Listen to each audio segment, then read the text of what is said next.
शुभ सकाळ पिलाମାନେ आमे अष्टम श्रेणी इतिहास और राजनीति विज्ञान केंद्र सरकार विषय केंद्र व्यवस्थापिका विषय को पढ़ुछ। आज आमे लोकसभार बाचस्पति विषय रे पढ़िबा। वर्तमान आम देशर लोकसभार बाचस्पति किए अछंती? हाँ, से हेउछंती श्रीजुक्त ओम बिरला। से वर्तमान आम देशर लोकसभार बाचस्पति अछंती। लोकसभार बाचस्पति हेउछंती लोकसभार अध्यक्ष। लोकसभार प्रथम बैठक लोकसभार सदस्य माने निज मध्यरु जनकु बाचस्पति रूप रे निर्वाचित करिथांती बा मनोनीत करिथांती।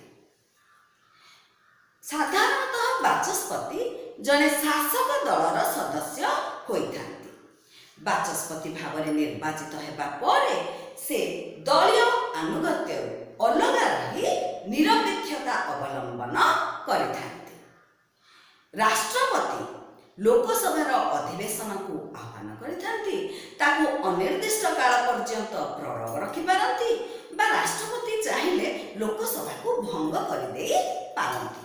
किंतु बाचस्पति लोकसभार अध्यक्ष भावरे लोकसभार अधिवेशन कार्य को परिचालना करिथांती।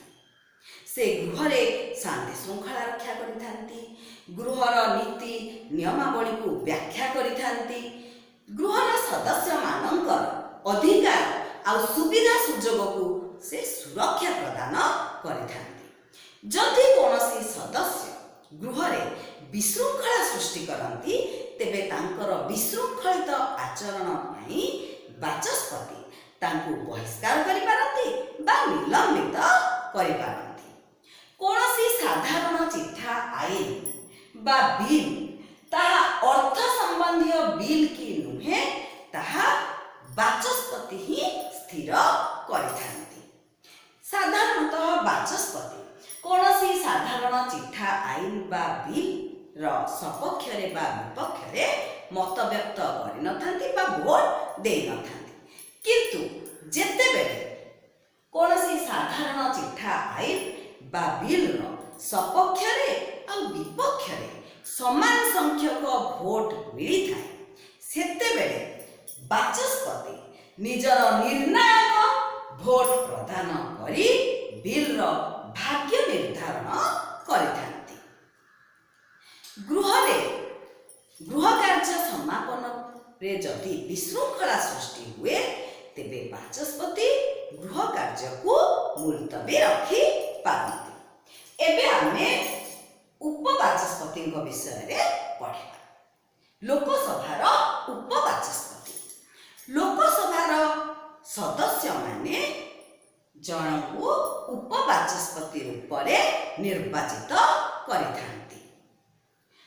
बाचस्पति अनुपस्थिति रे उपबाचस्पति लोकसभार गृह कार्य परिचालना करिथांती। बाचस्पति शासक दलर सदस्य होइथिबा बेले उपबाचस्पति विरोधी दलर सदस्य होइथांती। परंपरा अनुसार जने विरोधी दलर सदस्य को उपबाचस्पति रूप रे मनोनीत करा जायଥାଏ। तेबे आजिर हमर पाठ पढ़ा एठी रखिबा। धन्यवाद।